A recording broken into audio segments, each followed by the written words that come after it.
Yep, Hi, okay, and recording. welcome to our presentation on mitigating type 2 failures. These are our teammates. So the main question that we're trying to address here is how we can improve the design process so that we can find solutions that would mitigate unwanted side effects, or in other words, the type 2 failures. So our problem statement is how to improve design process. We're going to go through the examples of first and second generation design processes and talk about the unwanted side effects, which are illustrated through 3 case studies and the examples of the side effects, and maybe some potential solutions or frameworks to solve these side effects. So first generation design processes, there are many models, but these are just Archer's and SML's model. As you can see here, they're quite linear, and they're supposed to be repeatable models that are easily transplantable across different disciplines and problems. However, they only work well if the problem can even be well defined. As we can see later, this is not always the case. Yeah, so the critique of first generation design processes is the framing. One of the critiques is the framing effect, which decides the solution, which makes deciding how to frame the problem the real problem. So the problem is no longer the real problem, but deciding how to frame the problem is the real problem. Okay. Now we move on to second generation design processes. It's a reaction to the issues with the first generation design processes. It's there's a paradigm shift from a linear problem solving process to a non-linear problem solving process. So Schon says that it's a generative metaphor and design is a reflective process, while Ritter and Weber say that the problem with first generation design problems is that they cannot handle wicked problems, and the results of trying to use first generation design problems on second generation problems is type 1 and type 2 failures. Yeah, what are failures? So this is how we define type 1 and type 2 failures. Yeah. So next is STU will be handling the case study 1. So a brief background about why we chose case study 1, which is the open source ventilators for COVID-19. According to MIT, in the US alone, the COVID-19 pandemic will cause ventilator shortages of 300,000 to 700,000 units. And according to another report by the Imperial College of London, they estimated that 30% of the COVID-19 hospitalized patients are required to have mechanical ventilation in order to survive. So for designing ventilators, in terms of their core function, the ventilators themselves are not hard to design. They just control the oxygen and airflow from the patient's lungs and supporting them while they cannot do work. But they are hard to design because they have to be very reliable. Like if it doesn't work, the patient instantly dies. The stakes are very high. So the only way to make sure that the ventilators made are reliable in the existing commercial market right now is through extensive testing, and that takes time. The usual time that it takes for extensive testing is 2 years. But given the emergency of the current situation now, that is really impossible. So open source designs became desirable instead.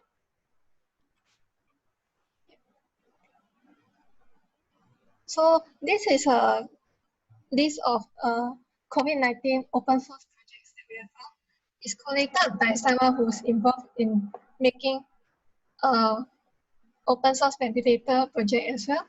And it is evaluated based on the 5-point criteria that is proposed by the public intervention, an organization that specializes in humanitarian invention based on the brief for engineers and written by a doctor on how to hack a ventilator for surge capacity in COVID-19 patients.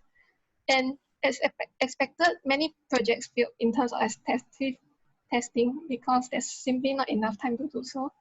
But even for the most important criteria, COVID-19 suitability and clinician friendliness, they failed as well.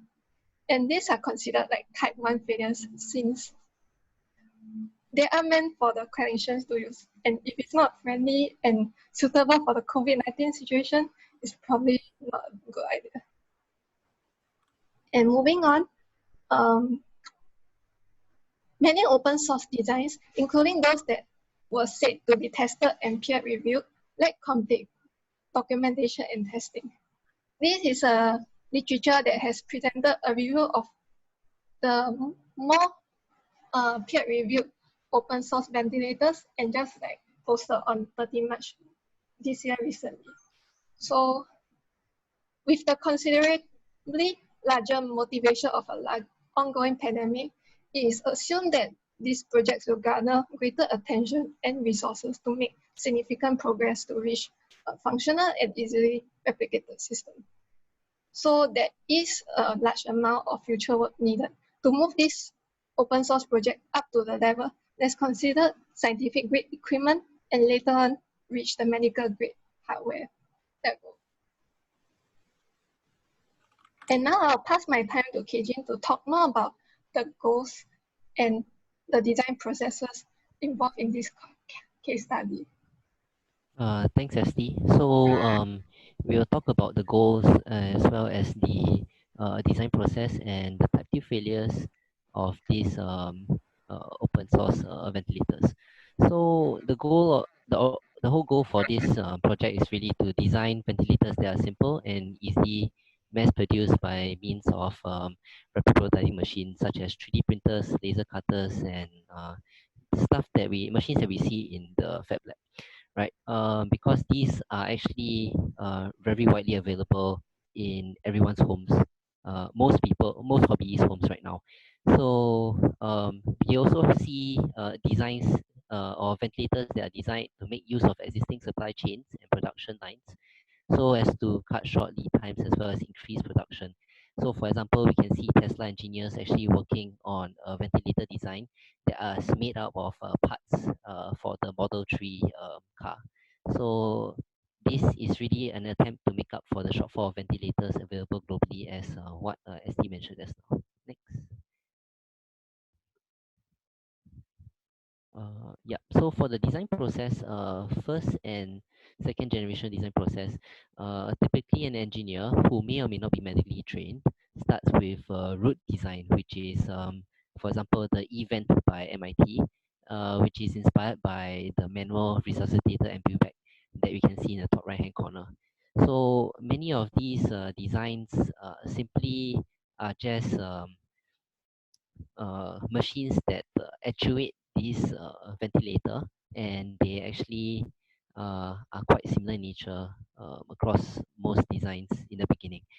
So there is an iterative design process, for example, publishing documentation, publishing developmental progress, as well as prototype demos on open source platforms such as GitHub, or even for MIT event, there is actually a website that is set up by MIT that is trying to coordinate efforts. So anyone can be contributors to the project to add helping hands, which is really the whole motivation of open source. Next. So as for the type 2 failures that are seen in this design of open source ventilators, there may be unintended side effects of this open source culture. Well, while it's being open source means that non-experts can even contribute. For example, I'm just a student, undergraduate, but I do have access to machines that they require, and I can easily hop in and help them. It might potentially lead to people actually just wholesale copying the designs and making it their own, and there may be unintended consequences when they don't have enough testing and certification. So, for example, if in the Indian news, there are many ventilator designs that are out in the that are publicly announced on Twitter, but it remains to be seen how can it actually save lives, because it's not tested whatsoever. So also, experts are compelled to correct these open source designs by non-experts, for example, clinicians or trained nurses who are actually the operators of these ventilators, this actually leads them to wasting time, which would potentially be used to contribute to other solutions that actually work, or time that is spent at the front lines themselves. Yeah, next. So there's also the problem of mass production of these devices, because there is no quality check that is involved, like what we have in the factory. So we might actually cause a problem with unusable devices. For example, people might start 3D printing these designs and mass producing them, and from an engineer's perspective, everyone's 3D printer performs differently, depending on how they take care of it. And this leads to various qualities of 3D printed parts finish. And if there is no standard certification method to certify all these 3D printed parts, lives can be endangered if they are used to in the front lines. And this wasted effort can actually be put to use elsewhere to resolve issues. For example, 3D printing face shields, which is arguably a less intensive process and less glamorous, but still important for the fight against COVID-19. Next.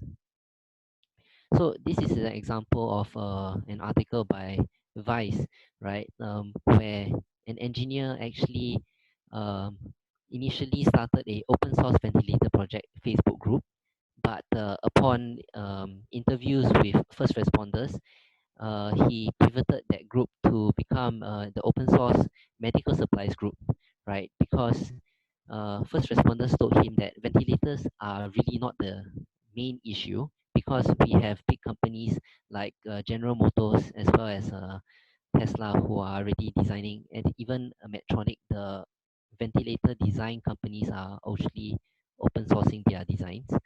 So what the public really needs is masks and gloves and hand sanitizers, for example.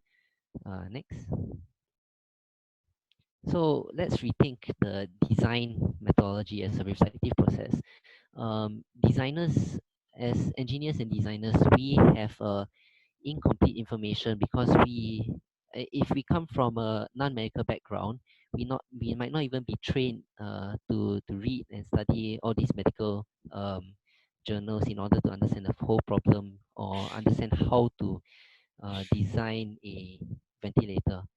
So, but at the same time, um, the internet and open source communities allows uh, anyone who believes that they can obtain sufficient information by themselves to solve the problem to actually attempt to solve the problem on their own. So these people are actually framing the problem by themselves. Also, we do see that a lot of people are going online and gathering social media clout because they are just very open to sharing their designs, and it's a bit hard to distill between someone with the right intentions or if someone is really just after the marketing appeal. So altruism is really appreciated in open source communities, but this is we can't tell whether or not it's sufficiently practiced.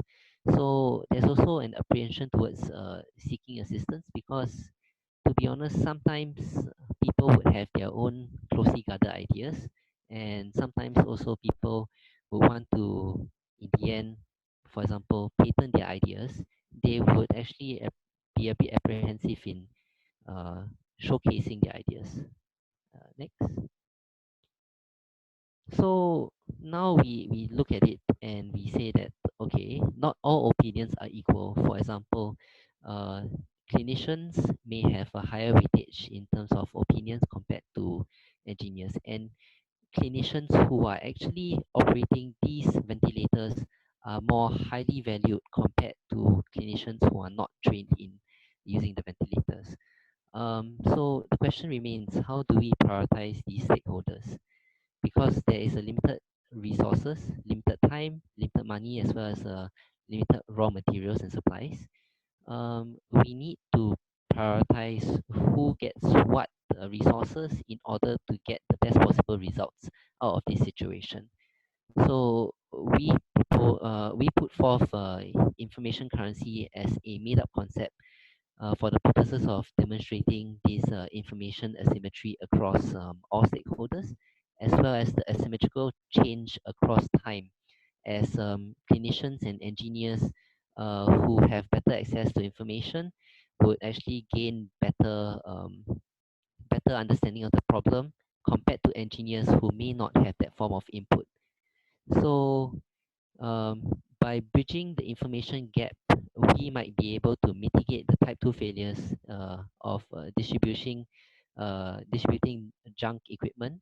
But it might also lead to another type 2 failure of wrongly prioritizing resources to resolve the problem, because clinicians are already lacking in the front line, and to distract them from the front line, we don't know what is the balance between the clinicians at the front line and the clinicians who have to withdraw from the front line in order to focus on these efforts to build open source ventilators.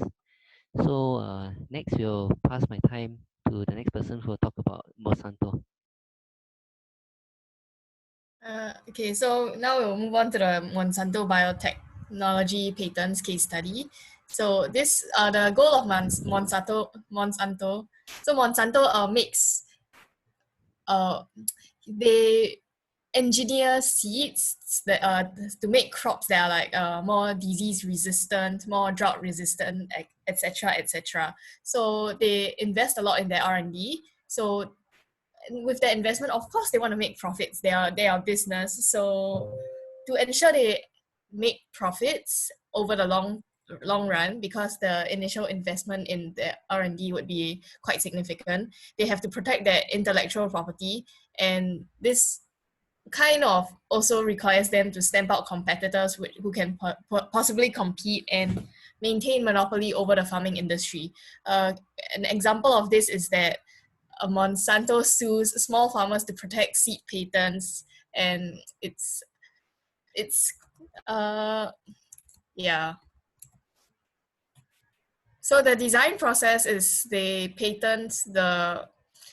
spend money on R&D to produce stronger crop strains, but to ensure that they can constantly make revenue from their R&D, they patent their products and force farmers to comply with their theoretically reasonable, practically ridiculous, and overall unethical policies. In addition, it is able to maintain its policies with strong arm tactics. So the type 2 failure isn't really within Monsanto, it's more of in the wider system. So when they sue for small farmers, for instance, they have to take it to court, and as we know, when a decision is made in court, it sets a precedent for future court cases. So in this case, Monsanto is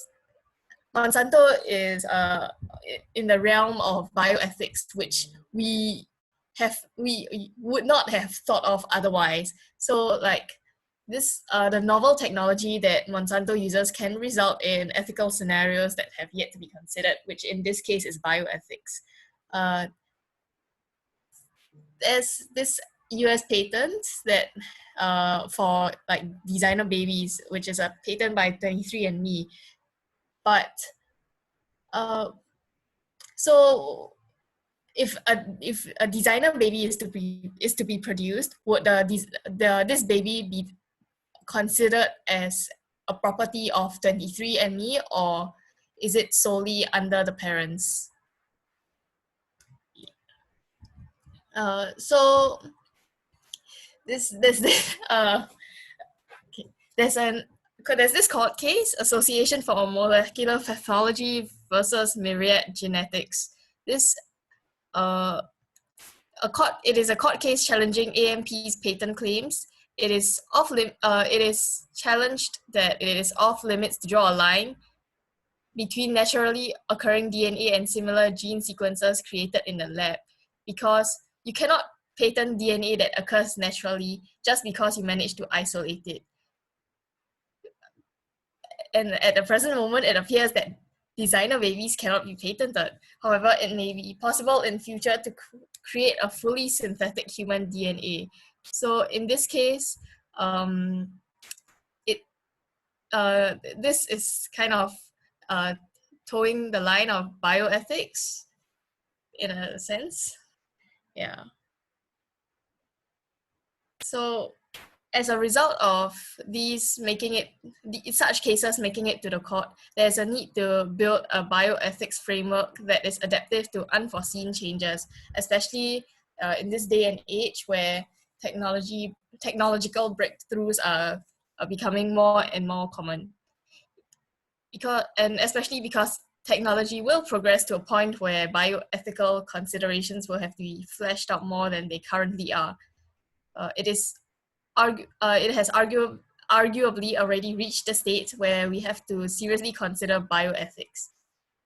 Considering that omniscience is impossible, the field of bioethics will have to be constantly updated in light of new considerations and technologies and the issues they raise.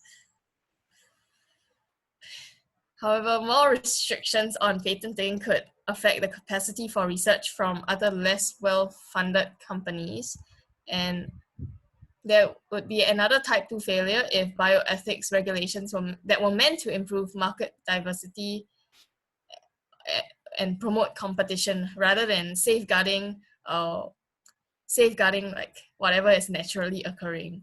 Having to contend with regulations that are in constant flux also impedes progress through bureaucratic red tape if regulations and punishments are not planned out well.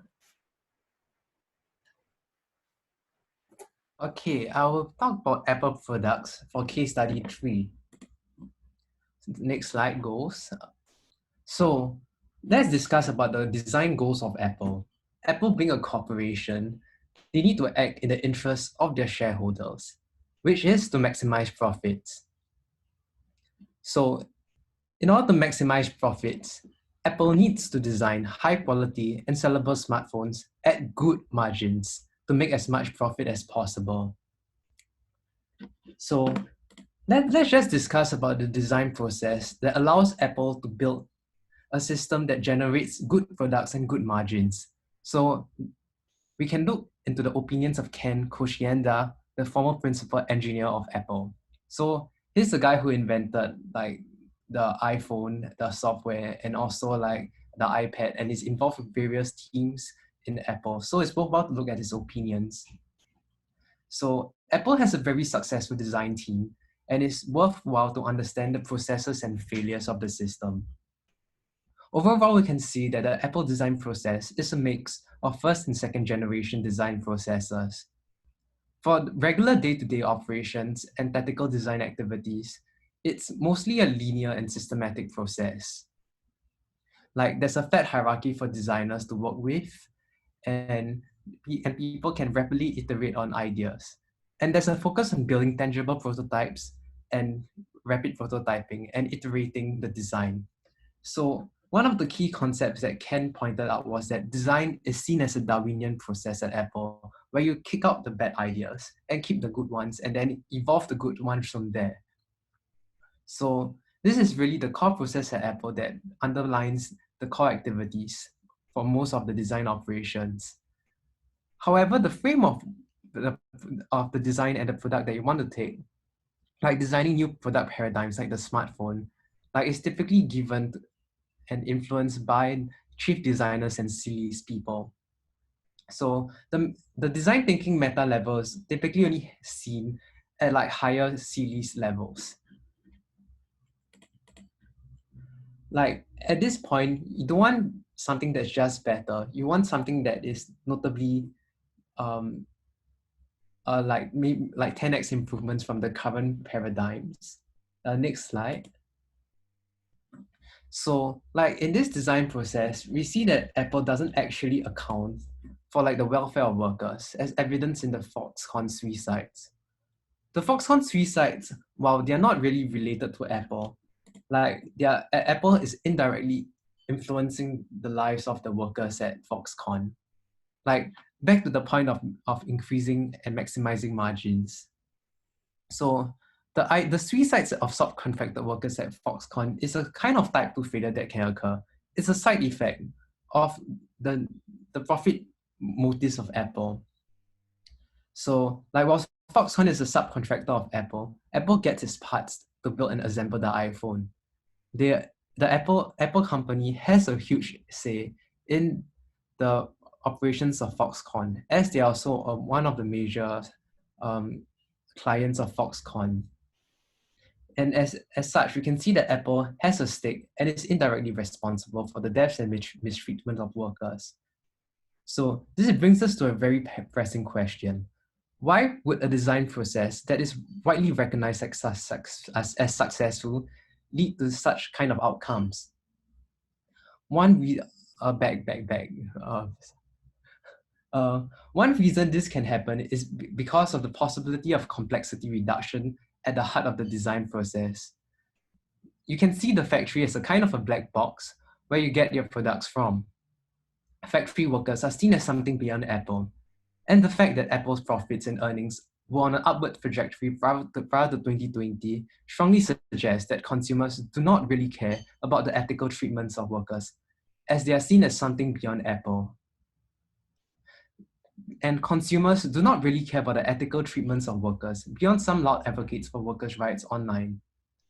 When you buy an iPhone or an Apple product, you don't really think about the abusive treatments of workers, the sweatshops, and the suicides.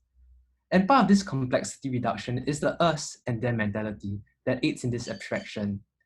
Shareholders are primary, while the extraneous stakeholders, like workers, are treated as miscellaneous externalities. Workers' rights are not part of the profit equation. It's just something you have to think about if you want to milk the cow, so you can milk the cow without the cow dying. Next slide. So let's discuss an interesting concept pertaining to this, because it's reminiscent of the banality of evil coined by Hannah Arendt in the trial of Nazi officers. It's frighteningly how seemingly benign, like the process of design at Apple, could lead to evil and suicides. It's really just a bunch of people trying to advance a career and selling new products, factory managers following instructions and getting production line to speed. The modern industrial complex has to be the most boring kinds of hell there is. And why do the deaths of Foxconn workers feel so impersonal to both consumers and designers? You don't think about the welfare and the suicides that led to the products as the consumers. And the designers themselves are not directly in control of the processes leading to the creation of the product and the manufacturing, although they might be able to influence it. This phenomenon is not unique to Apple, as many other corporations have blood on their hands. You do not need to be a violent criminal to be evil. And one of the particular reasons why this can happen is possibly due to the alienation of labor. A particular worker is alienated from the outputs in exchanges for wages. There's no personality in the iPhone and the iPad that you actually buy. While it's accumulation of labor, it isn't sacred. Life and time has a value associated with it, but no one is truly priceless. The one is living beings are not sacred, and the resources that we can potentially obtain can be exploited for personal gain and profit. So we need a solution beyond this. Next slide.